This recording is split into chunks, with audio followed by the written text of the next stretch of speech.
नमस्ते बेटा, कैसे हैं आप लोग सब।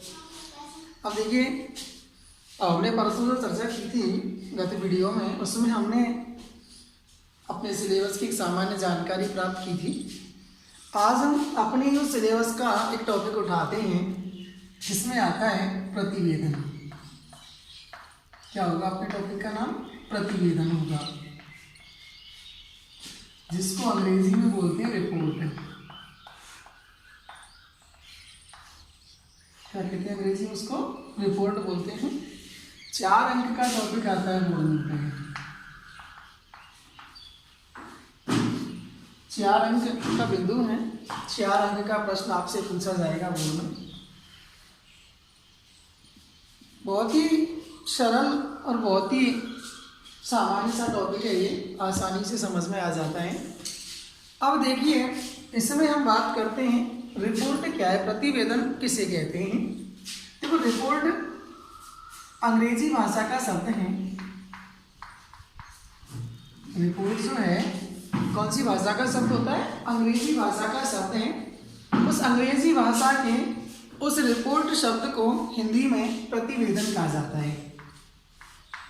रिपोर्ट को हिंदी में क्या कहा जाता है? प्रतिवेदन कहा जाता है। रिपोर्ट जो अंग्रेजी का शब्द है, उस अंग्रेजी के रिपोर्ट शब्द को हिंदी में प्रतिवेदन कहते हैं। अब देखिए, इस प्रतिवेदन का अर्थ क्या है, तात्पर्य क्या होता है प्रतिवेदन का, थोड़ा इसको समझते हैं हम।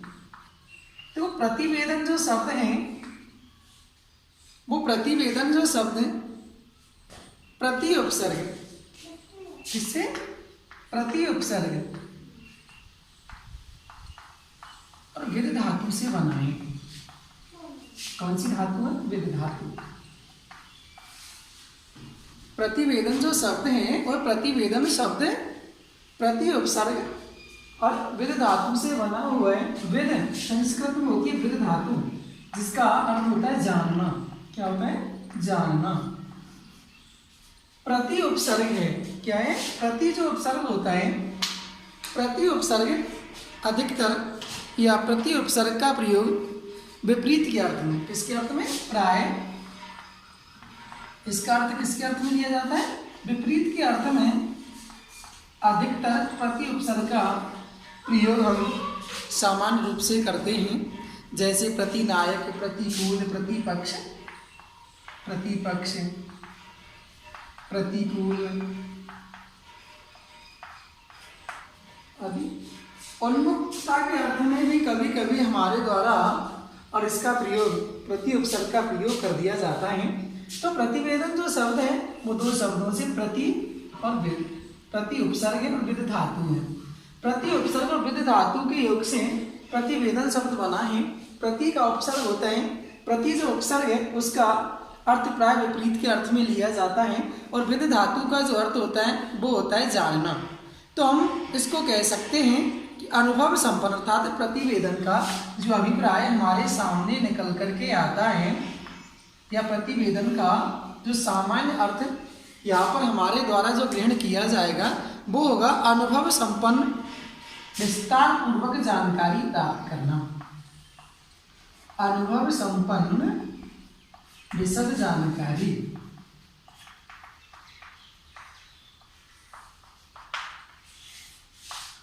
अंग्रेजी के रिपोर्ट शब्द का हिंदी रूपांतरण ही प्रतिवेदन कहलाता है।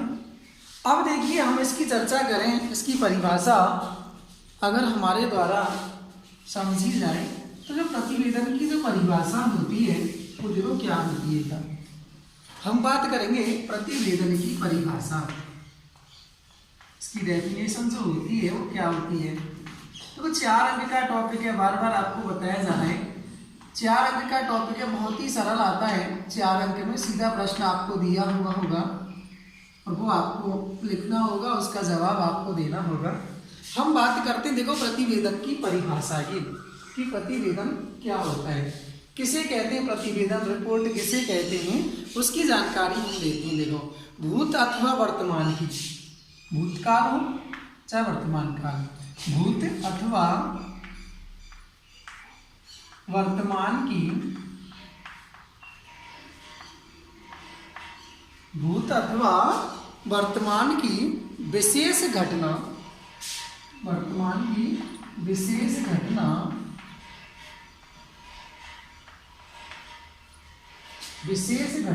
प्रसंग, भूत अथवा वर्तमान की विशेष घटना प्रसंग या विषय के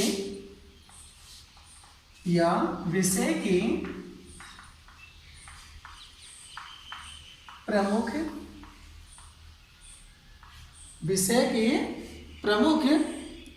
कार्यों के क्रमबद्ध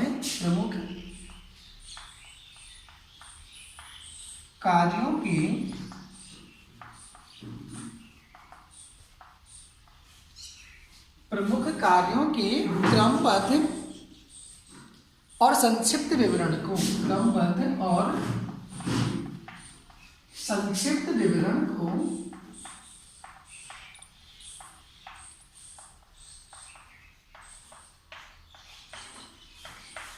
क्या कहा जाता है? प्रतिवेदन कहते हैं।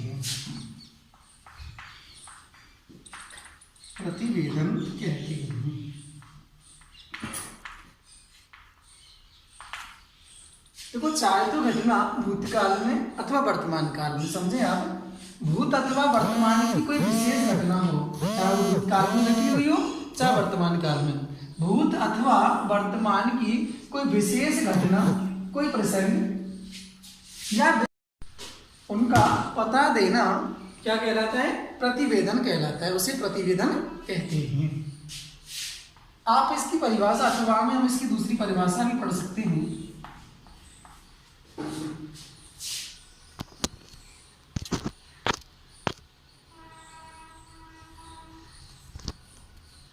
दूसरी परिभाषा भी हम इसकी आसानी से पढ़ सकते हैं, जो और भी सरल आपको लगेगी। वह है लिखित सामग्री,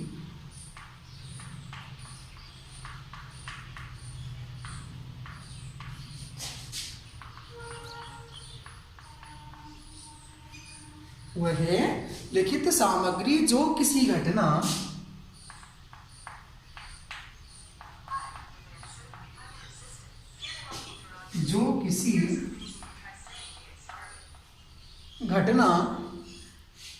कार्य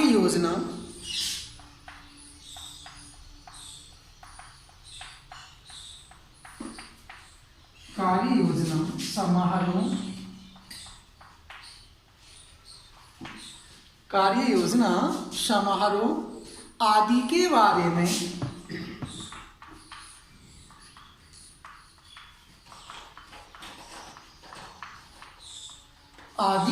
बारे में प्रत्यक्ष देखकर या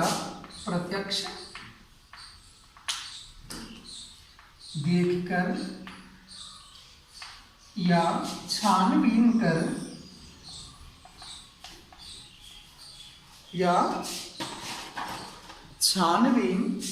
करके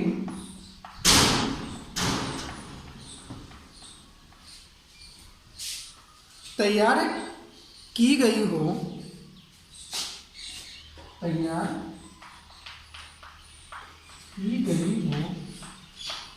तो उसे प्रतिवेदन या रिपोर्ट कहते हैं।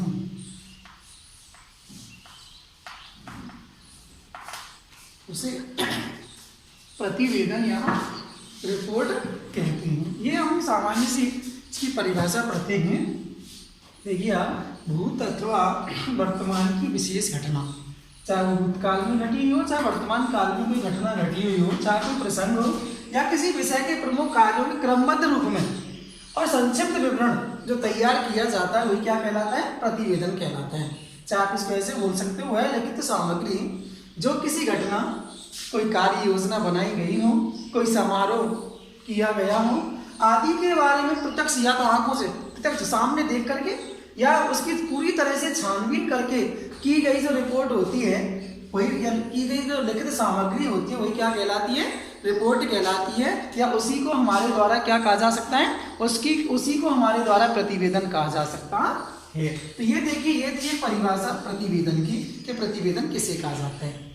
अब देखो आगे की चर्चा हमारे द्वारा जो की जाएगी उसमें हम पढ़ेंगे प्रतिवेदन की कुछ विशेषताएं, या प्रतिवेदन लिखते समय या रिपोर्ट लिखते समय कौन कौन सी बातें ध्यान देने योग्य होती हैं, उनकी चर्चा हम अब करते हैं।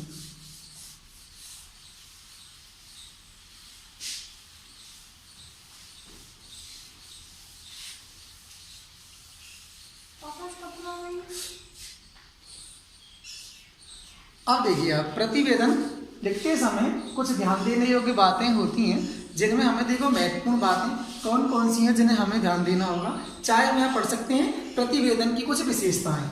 अगला बिंदु हमारे द्वारा डाला जाएगा प्रतिवेदन की विशेषताएं।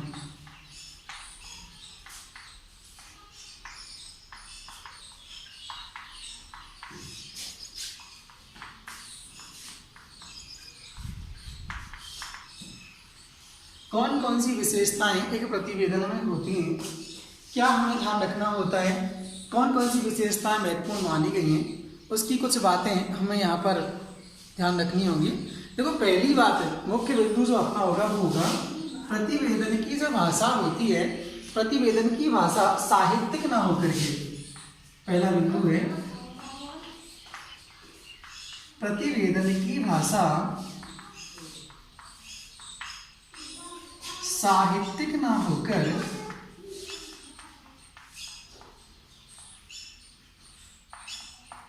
प्रतिवेदन की भाषा साहित्यिक ना होकर के सरल और रोचक होती है। सरल और रोचक होती है, अर्थात पाठक की समझ में आसानी से आ जाती है। किसी प्रकार की कोई साहित्यिक शैली का प्रयोग और रिपोर्ट्स लिखते समय नहीं किया जाता है। दूसरा बिंदु होगा अपना प्रतिवेदन में सच्ची बातों का विवरण होता है। प्रतिवेदन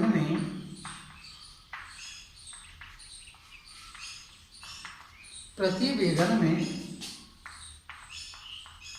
सत्य घटनाओं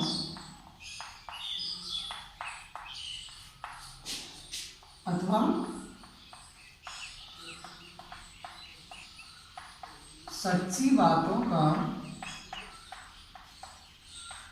विवरण होता है, ताकि किसी प्रकार की कोई कल्पना के लिए इसका नहीं होता, कोई मनगढ़ंत कहानी नहीं होती है। जो प्रत्यक्ष में देखा है, सत्य घटना है, उसी पर प्रतिवेदन लिखा जाता है, रिपोर्ट लिखी जाती है। तीसरा बिंदु आप देखें, प्रतिवेदन संक्षेप में लिखा जाता है, आप रिपोर्ट भी कह सकते हैं इसको, आप रिपोर्ट संक्षेप में लिखी जाती है।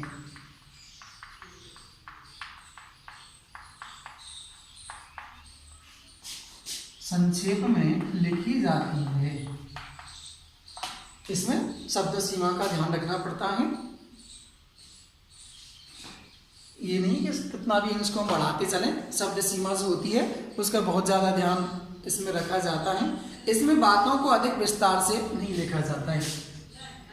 इसमें बातों को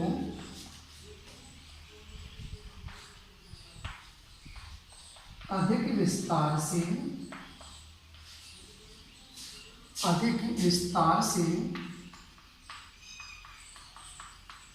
नहीं लिखा जाता है।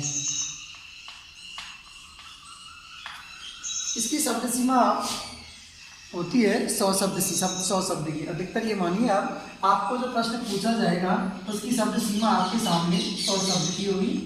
100 शब्दों में आपको अपनी रिपोर्ट बना करके तैयार करनी होगी। अगला बिंदु आप डाल सकते हैं, प्रतिवेदन किसी घटना या विषय की साफ और सजीव तस्वीर। प्रतिवेदन किसी घटना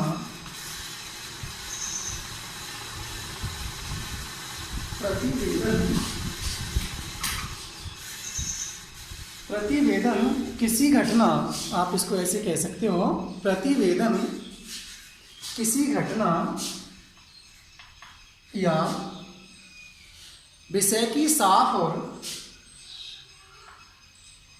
या विषय की साफ और सजीव तस्वीर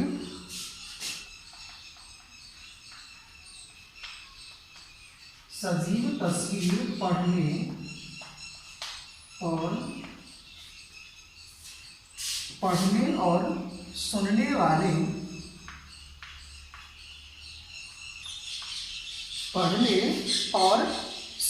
वाले के मन पर खींच देती है। पढ़ने और सुनने वाले के मन पर खींच देती है। अर्थात प्रतिवेदन में जो घटना घट रही है, कोई भी विषय की साफ और सजीव तस्वीर पढ़ने वाले सुनने वाले पाठक के सामने, श्रोता के सामने प्रत्यक्ष रूप में प्रकट हो जाती है। अगला बिंदु आप डाल सकते हैं इसमें, और लिख देता हूँ बेटा, नहीं दिखाई दे रहा हो। अब देखिए हम बात करते हैं 5वें बिंदु की। इसमें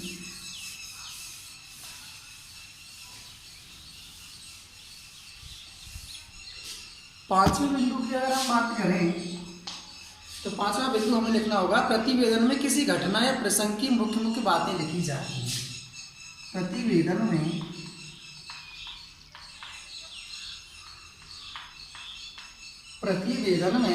किसी घटना या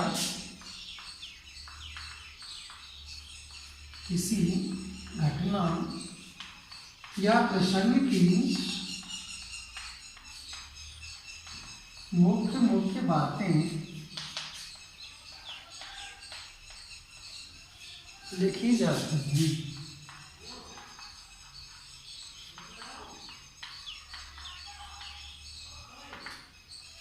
ये 5 बिंदु हमें इसकी विशेषताओं में पढ़ने होते हैं। ये थी प्रतिवेदन की विशेषताएं।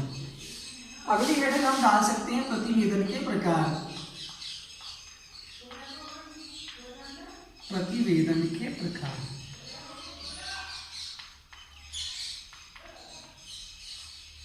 आप इसको रिपोर्ट भी कह सकते हैं। रिपोर्ट के प्रकार है, प्रतिवेदन के प्रकार। देखो कितने प्रकार की होती है रिपोर्ट, प्रतिवेदन कितने प्रकार के होते हैं। देखो मुख्यतः देखो 2 प्रकार की भी होती हैं, व्यक्तिगत रिपोर्ट होती है और विवरणात्मक रिपोर्ट होती है।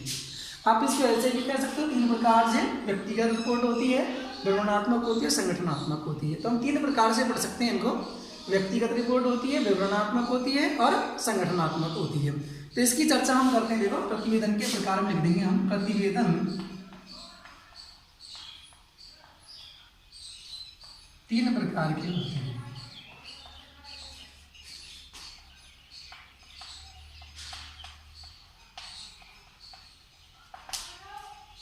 नंबर 1 व्यक्तिगत प्रतिवेदन।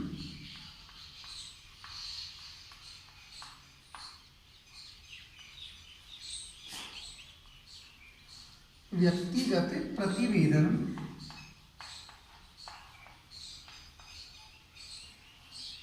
नंबर 2 संगठनात्मक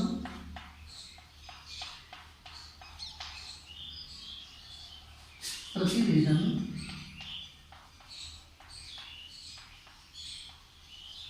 नंबर 3 विवरणात्मक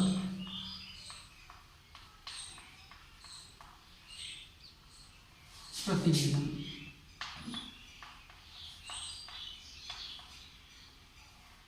तीन प्रकार से हम पढ़ सकते हैं। प्रतिवेदन के प्रकार हैं जिनमें आपने पहला पढ़ा है व्यक्तिगत प्रतिवेदन, संगठनात्मक प्रतिवेदन और विवरणात्मक प्रतिवेदन।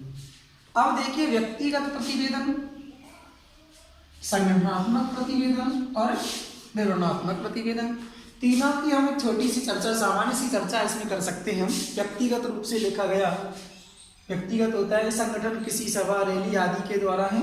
विवरणात्मक किसी का विवरण दिया गया, किसी मेले का विवरण दिया गया हो, जिसमें कोई रैली निकाली गई हो, पिकनिक पे गए हो, उसका विवरण विवरणात्मक में दिया जाएगा। तो इन्हें हम एक एक करके थोड़ी पढ़ लेते हैं, इनकी परिभाषा। और सरल टॉपिक है, उसका आसानी से आपको समझ में आ जाएगा।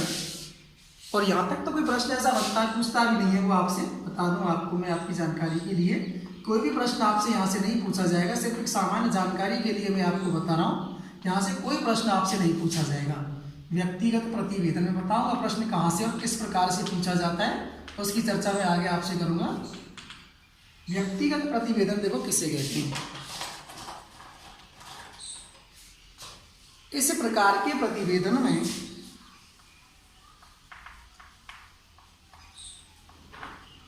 इस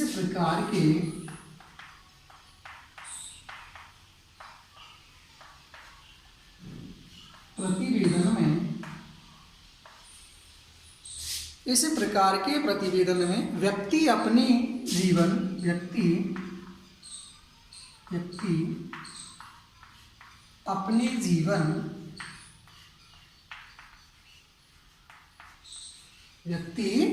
अपने जीवन के किसी संबंध में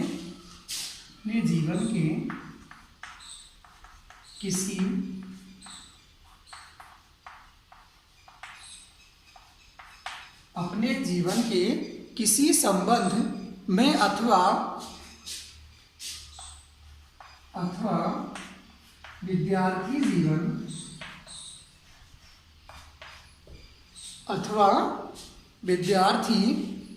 जीवन पर प्रतिवेदन लिख सकता है।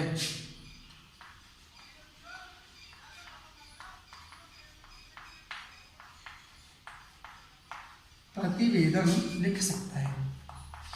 देखो व्यक्ति विशेष है, किसी व्यक्ति विशेष के ऊपर है, इसमें डायरियां भी आ जाती हैं। इस प्रकार से व्यक्ति डायरी लिखता है, उसी प्रकार से अपने विद्यार्थी जीवन पर, अपने जीवन में किसी संबंध, किसी घटना पर आधारित वो व्यक्ति अपने ऊपर एक प्रतिवेदन लिख सकता है, जिसे हम व्यक्तिगत प्रतिवेदन कह सकते हैं। नंबर 2 आता है अपना संगठनात्मक प्रतिवेदन।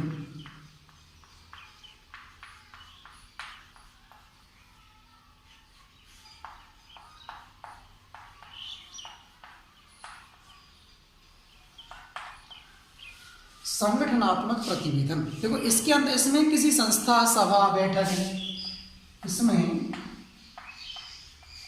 किसी संस्था, सभा, बैठक, किसी संस्था, सभा, बैठक इत्यादि का विवरण दिया जाता है। इत्यादि का विवरण दिया जाता है।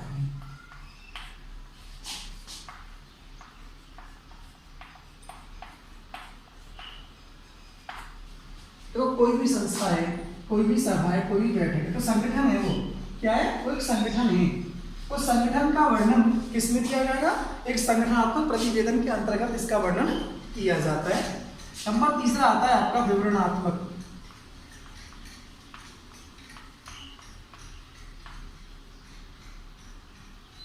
प्रतिवेदन।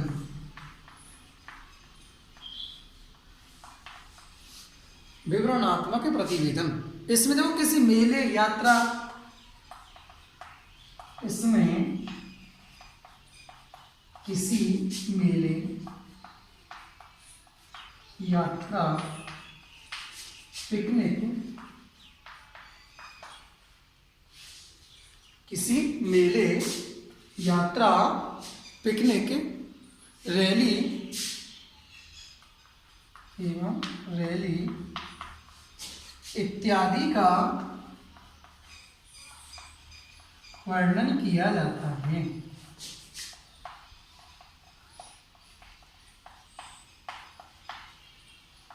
वर्णन किया जाता है। तो इसी प्रकार से 3 प्रकार से हम पढ़ सकते हैं प्रतिवेदन के प्रकारों में, जिसमें व्यक्तिगत प्रतिवेदन है, संगठनात्मक प्रतिवेदन है, विवरणात्मक प्रतिवेदन है। तो तीनों की चर्चा हमारे द्वारा यहाँ पर की जाएगी। व्यक्तिगत प्रतिवेदन, संगठनात्मक प्रतिवेदन, विवरणात्मक, तीनों प्रकार के प्रतिवेदन। अब देखिए, अब यहाँ तक जो हमने बिंदु पढ़ा है उसमें से आपसे प्रश्न नहीं पूछा जाता है, सिर्फ एक सामान्य जानकारी के लिए हमारे द्वारा ये बताया गया है, क्योंकि जब तक हमें इसकी जानकारी नहीं होगी तो हम आगे का नहीं पढ़ सकते। मान लीजिए आपसे कहा जाए कि आपको छत पे चढ़ना है, आपको प्रथम सीढ़ी पर ना चढ़ के अंतिम सीढ़ी पर चढ़ना हो तो नहीं पहुंच सकते हम। इसलिए हमें पहले ये पता करना होगा प्रतिवेदन क्या होता है, रिपोर्ट किसे कहते हैं, कितने प्रकार की होती हैं, उसकी विशेषताएं क्या होती हैं। उसके बाद में जाकर के आगे हमें समझना होगा कि प्रतिवेदन कैसे प्रश्न बोर्ड में पूछा जाता है, किस प्रकार का प्रश्न बनता है, वो मैं आपको बताता हूँ। यहाँ तक मैंने सिर्फ आपको एक सामान्य जानकारी दी है, जिसका और एग्जाम की दृष्टि से कोई महत्व इतना नहीं होता है, क्योंकि यहाँ से प्रश्न कभी नहीं पूछता है, कभी प्रश्न नहीं पूछा गया है। यहाँ से सीधा प्रश्न आपको इस प्रकार से आता है, बोर्ड में जो प्रश्न पूछा जाएगा आपको 4 अंक का, इस प्रकार का प्रश्न बनता है कि आपके विद्यालय में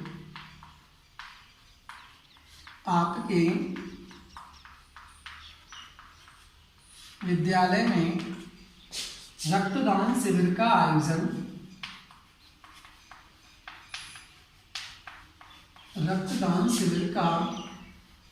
आयोजन, 2 आती का अथवा में आती है, रक्तदान शिविर का अथवा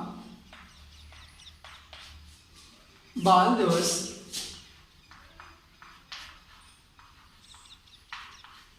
मनाया गया है, उस पर एक रिपोर्ट तैयार कीजिए। पूछा गया प्रश्न है, सत्र 2013 में पूछा हुआ प्रश्न है बोर्ड में, इसी प्रकार से प्रश्न पूछा गया था। आपके विद्यालय रक्तदान शिविर आयोजन अथवा बाल दिवस मनाया गया है, उस पर एक रिपोर्ट तैयार कीजिए। 4 अंक का प्रश्न है, 4 अंक का प्रश्न पूछा गया है, सत्र 2013 में बोर्ड में पूछा हुआ प्रश्न है।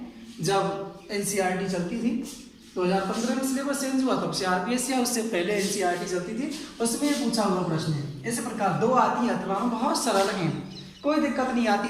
1-2 समझ में आने पर आप आसानी से लिख सकते हो, जिसकी चर्चा हम कल करेंगे बेटा। आज के लिए इतना ही बहुत है। कल मैं आपको बताऊंगा रिपोर्ट किस प्रकार से लिखी जाती है, किस तरह से रिपोर्ट का और एक खाका तैयार किया जाता है, उसकी चर्चा हम कल करेंगे। आज के लिए इतना ही बहुत है। अब पढ़ें। धन्यवाद।